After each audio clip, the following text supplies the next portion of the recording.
Alright, so this week, got around to watching one that I've kind of been looking forward to. Mountain of the Cannibal God. I mean, I've seen the trailer enough times for it, I'm not surprised that the marketing actually worked on me. But you know what? It was pretty good.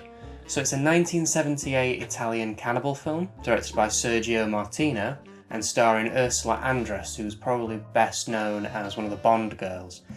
The back of the box really wants you to know that, whilst also advertising her in a bit of an old-fashioned way. If you like your sleazy cannibal exploitation films with a good dose of gore, then you'll probably be interested in this.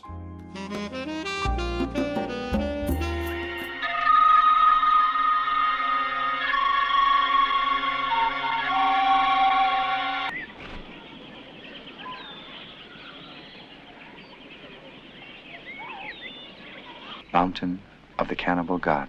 You mean the Pukas are cannibals? That's right.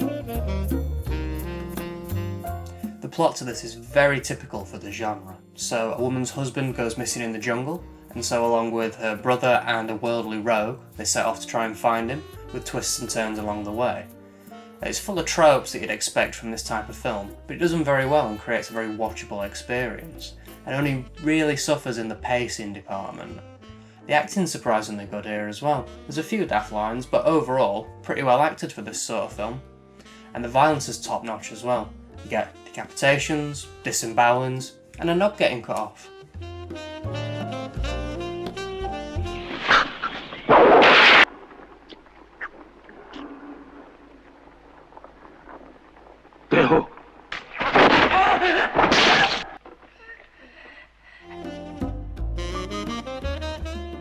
Now, I would definitely refer to this film as a sleazy film. But in all honesty, it's not as sleazy as I was expecting it to be. We only get a couple of nude scenes, there's one attempted sex scene and one attempted rape scene. I guess to make up for this though, the animal cruelty is through the roof. Not nice.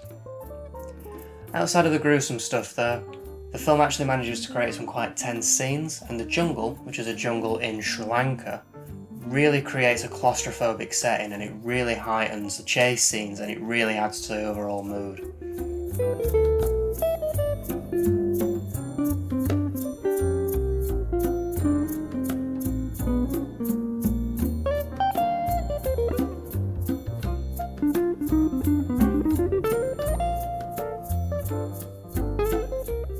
Something of note, there were a few scenes in this film that I really felt like I'd seen before.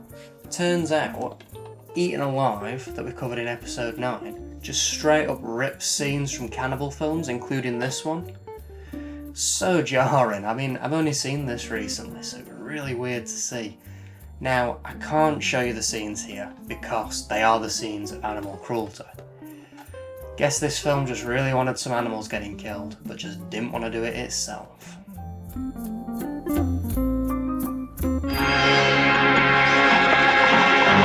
Maybe you're still being chased by the ghost of your cannibals. That's right! You don't forget the taste of human flesh. Now with the print, we get something a little different here. The quality is so-so. It's a little fuzzy, but it's passable. Same for the audio really, except for the river scene, where you can barely understand a word anyone's saying. Now the weird part of this is the aspect ratio. So it starts out as a 2.35 to 1 aspect ratio, which is sort of like super wide screen, and then after the credits at the beginning, it zooms in to this weird 16:9, which is really annoying because you notice that people are cut out of the frame and the frame is just completely off. And then just before the end credits, zooms back out again to the 2.35:1. Never seen that before.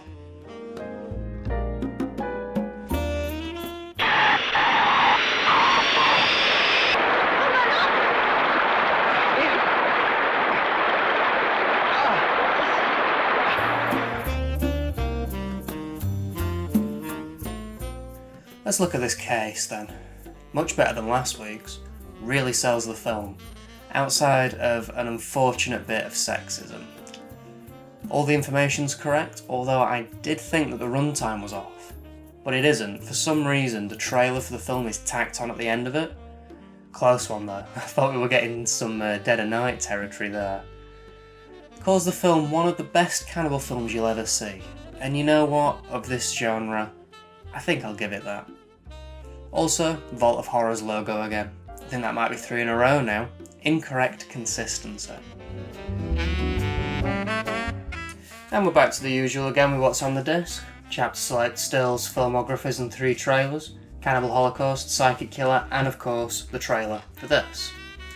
Overall, really enjoyed this one. I thought it was an excellent example of a 70s Italian cannibal exploitation film.